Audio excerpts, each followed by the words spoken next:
ये बात मेरे गांव की है। जब मैं छुट्टियों में गांव घूमने गया था, मेरे गांव में एक पुरानी हवेली है जिसमें करीब 65 सालों से वहां कोई नहीं रहता। ये बात मुझे मेरे गांव के दोस्तों ने बताई। जब ये बात मुझे पता चली तो मेरा मन करने लगा कि मैं एक बार वहां जाकर उस हवेली को देखूं तो ऐसा क्या है उस हवेली में जो वहां कोई नहीं जाता। मुझे ऐसी जगहों पर जाना, उनके बारे में जानने में बहुत दिलचस्पी थी। फिर मैं एक दिन अपने दोस्तों के साथ वहां जाने का प्लान बनाता हूँ। दोस्त जाने के लिए राजी हो जाते हैं, पर कहते हैं दूर से ही उस हवेली को देख लेना, हम अंदर नहीं जाएंगे। और अगले ही दिन उस खंडर हवेली के सामने हम पहुंच जाते हैं।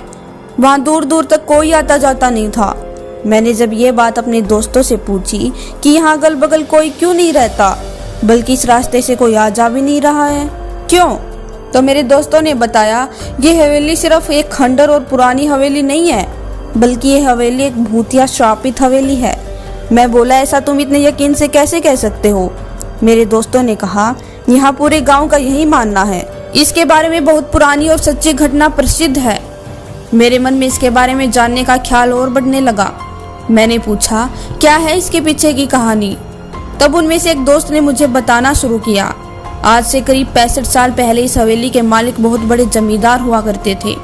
उनकी एक पत्नी भी थी जो बहुत सुंदर थी। उनका नाम सुलेखा था।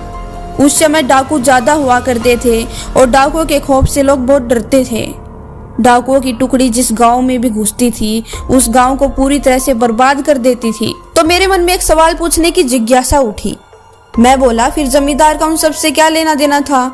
दोस्त बोला, एक बार डाकुओं के सरदार की जमींदार के धन और संपत्ति पर नजर पड़ी, जिसके बाद उसने जमींदार के घर डकैती डालने की सोची। इस पर सभी डाकू भी सहमत हो गए। फिर एक दिन वो हो गया जो जमींदार ने कभी सोचा भी नहीं होगा।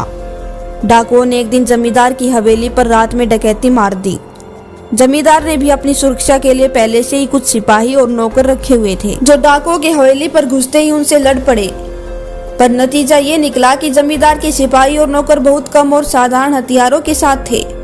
वहीं डाकुओं की संख्या बहुत ज्यादा और अच्छे हथियारों के साथ थे, जिसकी वजह से जमींदार के सिपाहियों और नौकरों को कुछ ही देर में मार डाला। ये सब जमींदार हवेली से देख रहा था और सोचा, इससे पहले कि डाकू हवेली का दरवाजा तोड़कर अंदर घुस जाए, उससे पहले अपनी पत्नी और खजाने को छुपा देना चाहिए। फिर उसने उस खजाने को एक हवेली में ही किसी खुफिया जगह पर छुपा दिया और अपनी पत्नी को एक कमरे के अंदर एक और खुफिया कमरे में छुपा दिया और बाहर से कमरा बंद कर दिया। इसके बाद कुछ ही देर में डाकू हवेली का दरवाजा तोड़कर अंदर घुस गए, जिसमें जमींदार की मौत डाकुओं के हाथों हो गई। पर जमींदार ने मरते मरते अपने खजाने का पता उन डाकुओं को नहीं बताया। डाकुओं ने खजाने को बहुत खोजा, पर वो नहीं मिला। डाकू वहां से हवेली की कीमती सामान को लेकर वहां से चले गए। पर जमींदार की पत्नी जो एक खुफिया कमरे में बंद थी, उसका पता किसी को नहीं था। उसकी पत्नी बहुत चिल्लाई, लोगों को बुलाने की कोशिश की, कमरे के दरवाजे को तोड़ने की कोशिश की, पर वो कुछ नहीं कर सकी और भूख प्यास से तड़प तड़प कर वहीं मर गई।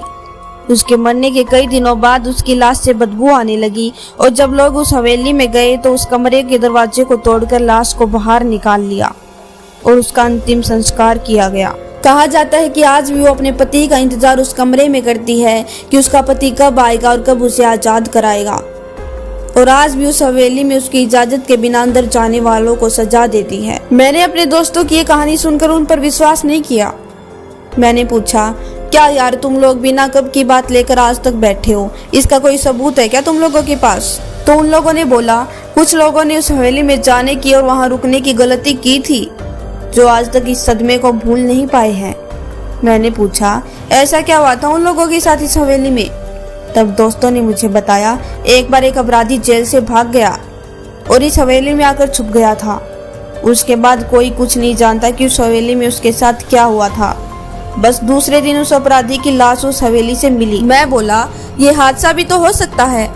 तो उन लोगों ने कहा, एक बार चरवाहा उस हवेली में एक रात रुकने के लिए रुक जाता है, जो सुबह जिंदा उस हवेली से बाहर तो आ जाता है, पर अपना मानसिक संतुलन खो देता है।